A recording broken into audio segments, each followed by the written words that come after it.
अर्थशास्त्रनी अंदर last lecture में संपत्तिना प्रकारो अने संपत्ति अने कल्याण वच्चेनो संबंध आपणे स्पष्ट कर्यो तो हवे आखो अलग कन्सेप्ट आपणे भणवा जई रह्या छीए। जे कन्सेप्ट तमे 10मा धोरणनी अंदर खूब व्यवस्थित रीते भणीने आव्या छो। कन्सेप्ट आपणो छे उत्पादनना साधनोनो अर्थ आपी तेनो परिचय जणावो। बराबर, उत्पादनना साधनो विषे आपणे भणवानुं छे। तो सौ प्रथम आगळ घणी बधी जग्याए आपणे एवुं भणी चूक्या छीए के भाई मानवीनी जरूरियातो छे ए जरूरियातो अमर्यादित छे। क्यारेय मानवीनी जरूरियातो छे पूर्ण थती नथी। पहला चेप्टरनी अंदर आपणे घणी बधी अर्थशास्त्रनी व्याख्याओ छे एमां पण आपणे मानवीनी जरूरियातो विषे चर्चा करी छे। तो ए तमाम प्रकारनी जरूरियातो छे क्यारे पूर्ण थती नथी अने जरूरियातो मुख्यत्वे बे प्रकारनी होय छे। एक वस्तुओनी अने बीजी जरूरियात मानवीनी होय छे सेवाओनी के जेना माध्यमथी व्यक्ति पोतानी शारीरिक के मानसिक जे जरूरियात छे ए जरूरियातने संतोषे छे। तो ए वस्तुओ अने सेवाओ छे के जेनी अंदर उपयोगिताना गुणनुं सर्जन करवानी। उपयोगितानो गुण एटले आगळना ज प्रश्ननी अंदर आपणे जोयुं तुष्टि गुण मेळववानी प्रक्रिया। बराबर, संतोष मेळववानी प्रक्रिया। संपत्तिना लक्षणों आपणे जोयो तेमां पहेલું જ लक्षण हतुं उपयोगितानो गुण धरावे छे के जे वस्तु संतोष मेळववानो गुण धरावे छे के वस्तु के सेवाना वपराशथी एना उपभोगथी व्यक्तिने संतोष मळे छे। बराबर, एने तुष्टि गुण प्राप्त थाय छे एटले के संतोष मेळववानो गुण प्राप्त थाय छे। तो ए उपयोगिताना गुणनुं सर्जन करवानी प्रक्रिया जे प्रक्रियाने उत्पादननी प्रक्रिया तरीके ओळखवामां आवे छे। बराबर, संतोष मेळववाना गुणनुं एटले के उपयोगिताना गुणनुं जेनाथी सर्जन थाय छे ई प्रक्रियाने शुं कहेवाय तो के उत्पादननी प्रक्रिया कहेवाय के जेनाथी आपणे वस्तुनो वपराश करीए एनो उपभोग करीए तो आपणने संतोष प्राप्त थाय, आपणने वस्तु उपयोगी बने, आपणने तुष्टि गुण प्राप्त थाय। तो ई प्रक्रियाने उत्पादननी प्रक्रिया कहेवाय। एक्जाम्पल आप्युं के लाकड़ुं छे तो सामान्य लाकड़ुं होय तो ये आपने क्यां सीधुं उपयोगी नहीं बनतुं। बराबर, पण ए लाकडानुं खुरशीमां रूपांतर करवामां आवे एटले के लाकडानुं स्वरूप केम आपवामां आवे तो के खुरशीमां। बराबर, तो ए खुरशी छे के जे आपणने बेसवा माटे उपयोगी बने छे। वस्तु एक ज छे, पदार्थ एक छे, पण हवे लाकड़ुं हतुं त्यांथी एनुं स्वरूप बदली अने खुरशी बन्युं छे।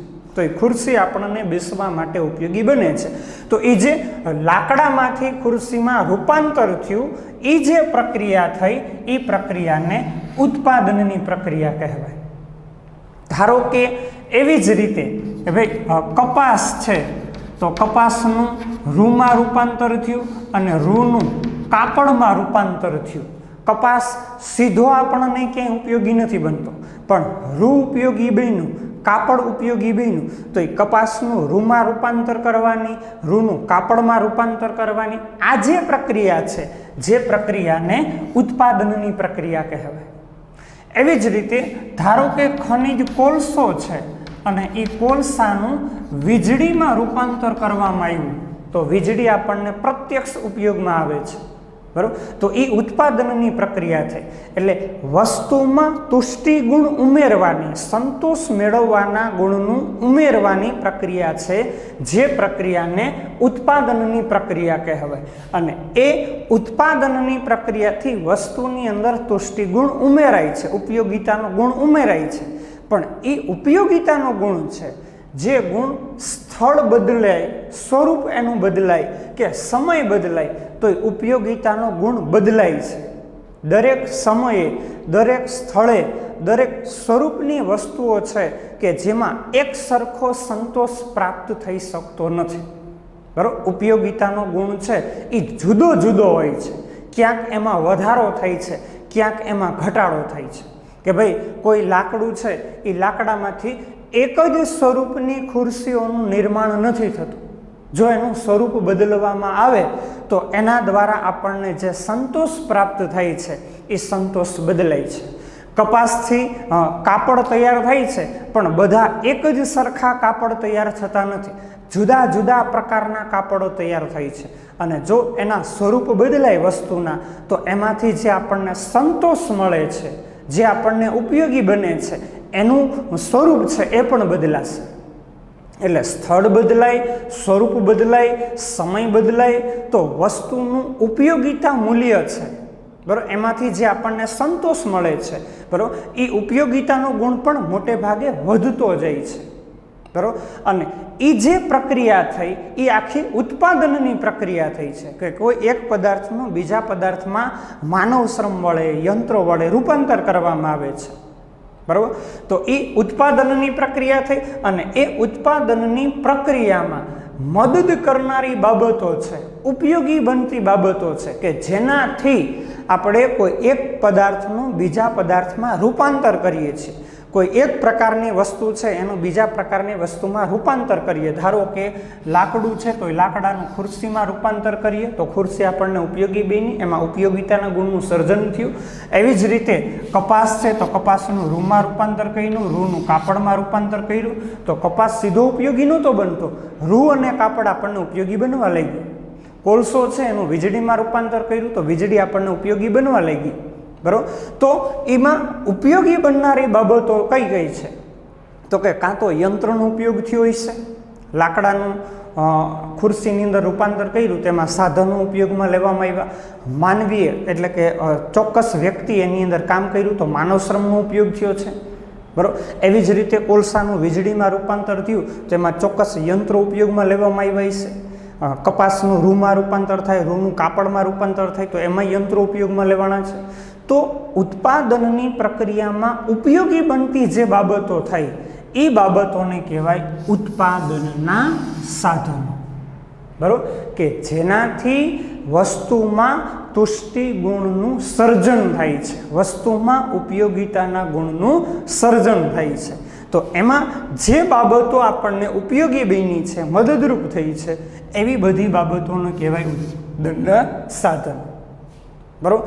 એ ઉત્પાદનના સાધનોનો આપણે પરિચય જોઈએ તો ઉત્પાદનના મુખ્ય સાધનો કેટલા છે તો કે 4 સાધનો છે. કેટલા તો કે 4: જમીન, મૂડી, શ્રમ અને નિયોજક બરાબર. જમીન, મૂડી, શ્રમ અને નિયોજક, આ ઉત્પાદનના મુખ્ય 4 સાધનો છે. આ થયો ઉત્પાદનના સાધનો અને ઉત્પાદનનો અર્થ. ફરીથી જો ઉત્પાદનનો અર્થ એટલે શું તો કે ઉપયોગિતાના ગુણનું સર્જન કરવાની પ્રક્રિયા, જે પ્રક્રિયાને કહેવાય ઉત્પાદનની પ્રક્રિયા. અને એ ઉત્પાદનની પ્રક્રિયા છે એમાં મદદ કરનારી બાબતો, ઉપયોગી બનતી બાબતો છે, જે બાબતોને કહેવાય ઉત્પાદનના સાધનો. મુખ્ય કેટલા તો કે 4. ક્યાં ક્યાં તો કે જમીન, મૂડી, શ્રમ અને નિયોજક, આ ઉત્પાદનના મુખ્ય 4 સાધનો. અને એ 4 સાધનો છે કે જે સાધનોના માધ્યમથી દેશની કુલ રાષ્ટ્રીય આવક છે, દેશનું કુલ રાષ્ટ્રીય ઉત્પાદન છે, એ ઉત્પાદનનો આધાર છે એ આ ઉત્પાદનના 4 સાધનો પર રહેલો છે. પછી એમાં પેટા સાધનો ઘણા બધા આવે છે. દાખલા તરીકે જમીન છે તો જમીનની અંદર ખેતીલાયક જમીન છે, ખનિજ સંપત્તિ છે, દરિયાઈ સંપત્તિ છે, નદી છે, આબોહવા છે, પર્વતો છે, આ બધા કુદરતી પરિબળોનો સમૂહ છે જેને આપણે જમીન કહી છે. એવી રીતે પેટા સાધનો 4માં જુદા જુદા છે બરાબર, પણ મુખ્ય સાધનો કેટલા તો કે 4 બરાબર. અને એ સાધનોના માધ્યમથી દેશનું રાષ્ટ્રીય એટલે કે કુલ ઉત્પાદન છે એ ઉત્પાદનના સાધનો પર આધારિત છે. દેશને કેટલા પ્રમાણમાં એ ઉત્પાદનના સાધનો પ્રાપ્ત થયા છે, મળેલા છે, પછી દેશ એનો કેટલા પ્રમાણમાં ઉપયોગ કરે છે, અને એના માધ્યમથી દેશનું રાષ્ટ્રીય એટલે કે કુલ ઉત્પાદન છે એ ઉત્પાદન છે એમાં વધારો થાય છે બરાબર. અને હા, એક બાબત અહીંયા આપણે નોટ કરી છે કે આલ્ફ્રેડ માર્શલ છે, જેના વિશે આપણે આગળના પ્રશ્નોમાં પરિચય જોયો હતો બરાબર. સંપત્તિના લક્ષણો છે, સંપત્તિનો અર્થ આલ્ફ્રેડ માર્શલે જ આપ્યો હતો પછી અર્થશાસ્ત્રની અંદર પ્રિન્સિપલ્સ ઓફ ઇકોનોમિક્સ નામનું પુસ્તક જેણે લખ્યું છે એમણે ઉત્પાદનના મુખ્ય 2 જ સાધનો દર્શાવ્યા છે, 4 સાધનો નહીં, કેટલા? 2 જ. ક્યાં ક્યાં? તો કે એક કુદરત અને બીજું માણસ. બરાબર. આલ્ફ્રેડ માર્શલે ઉત્પાદનના મુખ્ય 2 જ સાધનો ગણાવ્યા છે, એક કુદરત અને બીજું માણસ. બરાબર. હવે આપણે અર્થશાસ્ત્રની અંદર મુખ્ય 4 સાધનોનો પરિચય જોવાનો છે: જમીન, મૂડી, શ્રમ અને નિયોજન. એમાંથી અત્યારે આપણે જોઈએ ઉત્પાદનનું પહેલું સાધન જમીન, જેને આપણે ભૂમિ તરીકે ઓળખીએ છીએ, પૃથ્વી તરીકે ઓળખીએ છીએ. સામાન્ય રીતે જમીન એટલે શું? તો કે પૃથ્વીની ઉપરની સપાટી કે જ્યાં માનવી વસવાટ કરે છે. આપણે જમીન એને કહીએ છીએ કે જ્યાં ઉપરની સપાટી છે, ઉપરનું પડ છે, કે જ્યાં માણસ વસવાટ કરે છે, મકાનો તૈયાર કરીને ઉદ્યોગ ધંધાઓ ચલાવે છે, વસવાટ કરે છે, રહે છે, જેને આપણે જમીન કહીએ છીએ. પણ અર્થશાસ્ત્રની દ્રષ્ટિએ માત્ર પૃથ્વીની ઉપરની સપાટી છે, એ સપાટીને જ જમીન કહેવામાં આવતું નથી. અર્થશાસ્ત્રની અંદર જમીનનો થોડો વિસ્તૃત ખ્યાલ આપણને દર્શાવ્યો છે, અને એમાં પણ આલ્ફ્રેડ માર્શલના મતે જમીન એટલે શું? તો કે મનુષ્યને, માનવીને ઉત્પાદનમાં મદદરૂપ થતા કુદરતી પરિબળો, જેને જમીન તરીકે ઓળખવામાં આવે છે. બરાબર.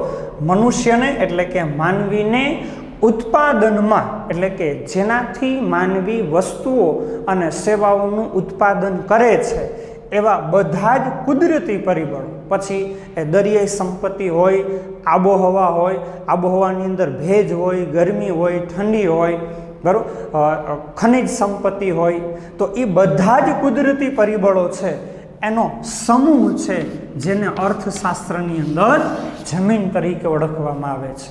બરાબર. મનુષ્યને એટલે કે માનવીને ઉત્પાદનમાં મદદરૂપ થતા કુદરતી પરિબળોનો સમૂહ એટલે જમીન. બરાબર. હવે એ જમીન છે તો એની અંદર મુખ્યત્વે કઈ કુદરતી પરિબળો, કઈ કુદરતી બાબતોને ધ્યાનમાં લીધી છે? તો કે ખનિજ સંપત્તિ છે, પછી ખાણ, બરાબર, જેનાથી આપણે ખનન પ્રવૃત્તિ કરીએ છીએ, ખોદકામની પ્રવૃત્તિ કરીએ છીએ, કે જેમાંથી પથ્થરોનું ખોદકામ થાય છે, કિંમતી ધાતુઓનું ખોદકામ થાય છે, જે ખાણ અથવા તો ખનન પ્રવૃત્તિ તરીકે ઓળખાય. પછી પર્વતો છે, નદીઓ છે, ગરમી છે, આબોહવા છે, દરિયાઈ સંપત્તિ છે, આ બધા કુદરતી પરિબળો છે, અને એ કુદરતી પરિબળોના માધ્યમથી માનવી પોતાની જરૂરિયાતની વસ્તુઓ અને સેવાઓનું ઉત્પાદન કરે છે. તો એ બધા કુદરતી પરિબળોનો સમૂહ છે, જેને જમીન તરીકે ઓળખવામાં આવે છે. બરોબર. હવે એ જમીનના લક્ષણો શું છે, અથવા તો એ જમીનની લાક્ષણિકતાઓ શું છે, એનો આપણે અભ્યાસ કરવાનો છે. બરાબર. પહેલાં જમીનનો અર્થ આલ્ફ્રેડ માર્શલના મતે શું કીધું? તો કે મનુષ્યને ઉત્પાદનમાં મદદરૂપ થતી કુદરતી બાબતો અથવા મદદરૂપ થતા કુદરતી પરિબળોનો સમૂહ એટલે જમીન. બરાબર. ક્યાં ક્યાં છે? તો કે ખનિજો છે, ખાણ છે, પર્વતો છે, ગરમી છે, ભેજ છે, આબોહવા છે, ખનિજ સંપત્તિ છે, દરિયાઈ સંપત્તિ છે, આ બધા કુદરતી પરિબળો છે, એનો સમૂહ એટલે જમીન. બરાબર. એ જમીનના લક્ષણો અથવા જમીનની લાક્ષણિકતાઓ કઈ કઈ છે? તો જુઓ, સૌથી પહેલી બાબત આપી કે જમીન, ભૂમિ, બરાબર, એ કુદરતી બક્ષિસ છે. બરાબર. એટલે કે કુદરત દ્વારા પ્રાપ્ત થયેલું સાધન છે. પછી એ પર્વત હોય, નદીઓ હોય, ખનિજ સંપત્તિ હોય, દરિયાઈ સંપત્તિ હોય, ખેતીલાયક જમીન હોય, એ કોઈ પણ ઉત્પાદનનું જમીનનું સાધન છે, એ કુદરતી બક્ષિસ છે, એટલે કે કુદરત દ્વારા પ્રાપ્ત થયેલું સાધન છે. બીજું, જમીનનો કુલ પુરવઠો સ્થિર છે. બરાબર. કે ભાઈ આપણે પર્વતોનું નિર્માણ કરવું છે, નદીઓનું નિર્માણ કરવું છે, દરિયાનું નિર્માણ કરવું છે, તો શક્ય નથી. કારણ કે એ કુદરત દ્વારા પ્રાપ્ત થયેલી સંપત્તિ છે, અને એનો પુરવઠો સ્થિર છે, એમાં વધારો કે ઘટાડો આપણા દ્વારા થઈ શકતો નથી. હા, જ્યારે એનો ઉપભોગ થાય છે તો કુદરતી સંસાધનો છે એનો પુરવઠો ઘટે છે, કે ભાઈ ખનિજ કોલસો કુદરતી સંપત્તિ છે, પણ જેમ જેમ એનો વપરાશ વધતો જાય એમ દિન પ્રતિદિન એનો પુરવઠો ઘટતો જશે. બરાબર. એટલે જમીનનો પુરવઠો છે બરાબર એ કુલ પુરવઠો સ્થિર છે. ક્ષેત્રફળ વધારવું છે તો એ શક્ય બનવાનું નથી. બરાબર. ત્યાર પછી આગળ કીધું કે જમીનની ભૌગોલિક રીતે અગતિશીલ સાધન છે. ઉત્પાદનના સાધનોની ગતિશીલતા અહીંયા દર્શાવી છે. બરાબર. પણ કેવી રીતે? તો કે જમીનની ભૌગોલિક ગતિશીલતા દર્શાવી. હવે ગતિશીલતાના બે પ્રકાર પડે, વ્યાવસાયિક અને ભૌગોલિક. એક વ્યવસાયમાંથી બીજા વ્યવસાયમાં ઉત્પાદનનું કોઈ પણ સાધન ગતિશીલ બને તો એની વ્યવસાયિક ગતિશીલતા કહેવાય. ધારો કે કોઈ વ્યક્તિ બેંકની અંદર કામ કરે છે અને બેંકના કામમાંથી એ વ્યક્તિ નીકળી જાય અને શિક્ષક તરીકે કામ કરવા માટે જાય તો એની વ્યવસાયિક ગતિશીલતા થઈ. અને એક પ્રદેશમાંથી બીજા પ્રદેશમાં વ્યક્તિ કામ કરવા માટે ગતિશીલ બને અથવા ઉત્પાદનનું કોઈ પણ સાધન છે એને લઈ જવામાં આવે તો એ એની ભૌગોલિક ગતિશીલતા છે. પણ જમીનની ભૌગોલિક ગતિશીલતા કેવી છે? તો કે સ્થિર છે, અગતિશીલ સાધન છે. કે ભાઈ આપણે કોઈ ચોક્કસ પ્રદેશની ખનિજ સંપત્તિ છે એનો બધો પુરવઠો બીજા વિસ્તારમાં લઈ જાવ તો એ શક્ય નથી. બરાબર. કોઈ પ્રદેશની અંદર નદી છે એ નદીને બીજા સ્થળે લઈ જવી છે તો એ શક્ય નથી. કોઈ પ્રદેશની આબોહવા છે એને બીજા પ્રદેશમાં લઈ જવી છે તો એ શક્ય નથી. કારણ કે જમીન એ ભૌગોલિક દ્રષ્ટિએ અગતિશીલ સાધન છે. બરાબર. જમીનના કોઈ પણ ભાગને આપણે એક પ્રદેશમાંથી બીજા પ્રદેશમાં લઈ જઈ શકતા નથી. બરાબર. એટલે અગતિશીલ સાધન છે. પછી એનાથી આગળ આપ્યું કે જમીનની ફળદ્રુપતા છે એ જુદી જુદી હોય છે. તમે 10મા ધોરણમાં 8મા 9મા ધોરણમાં ભૂગોળની અંદર જમીનના પ્રકારો ભણ્યા છો. બરાબર. કાંપની જમીન છે, કાળી જમીન છે, રાતી જમીન છે, પડખાવ જમીન છે, પહાડી જમીન છે. બરાબર. તો દરેક જમીનો છે એ જમીનો ખેતીની દ્રષ્ટિએ જોઈએ તો એની ફળદ્રુપતા એક સરખી નથી.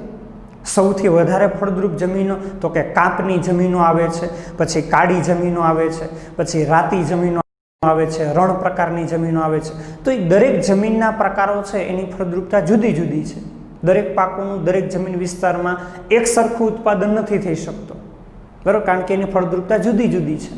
પછી એનાથી આગળ છેલ્લે પૂછે કે જમીનનો ઉપયોગ કરવા બદલ જે વળતર મળે છે એ વળતરને ભાડા તરીકે ઓળખવામાં આવે છે. ખેતીલાયક જમીન વિસ્તાર છે બરાબર, અથવા અન્ય કોઈ જમીન વિસ્તાર છે કે જેને બીજા વ્યક્તિને કોઈ વસ્તુ સેવાના ઉત્પાદન માટે ખેતીલાયક જમીન હોય તો ખેતીના વ્યવસાય માટે આપેલી હોય, અન્ય જમીન છે તો અન્ય વ્યવસાય માટે આપેલી હોય, પણ એના બદલામાં એ વ્યક્તિ પાસેથી વ્યક્તિ જે રકમ વસૂલ કરે છે એ રકમને ભાડું અથવા તો ભાડા તરીકે ઓળખવામાં આવે છે. તો આ થયા જમીનના લક્ષણો અથવા જમીનની લાક્ષણિકતાઓ. ફરીથી જુઓ કે જમીન એ કુદરતી બક્ષિસ છે, કુદરત દ્વારા પ્રાપ્ત થયેલું સાધન છે. બીજું, જમીનનો કુલ પુરવઠો સ્થિર છે એટલે કે એમાં આપણે વધારો કરી શકતા નથી. પછી જમીનની ભૌગોલિક રીતે જમીન છે અગતિશીલ સાધન છે ને એક સ્થળેથી બીજા સ્થળે લઈ જઈ શકાતું નથી. ત્યાર પછી જમીનની ફળદ્રુપતા કેવી છે તો કે જુદી જુદી છે. દરેક પ્રદેશોમાં જુદી જુદી જમીનો આપી છે તો બધી જગ્યાએ એક સરખું ઉત્પાદન પ્રાપ્ત થતું નથી કારણ કે એની ફળદ્રુપતા જુદી હોય છે.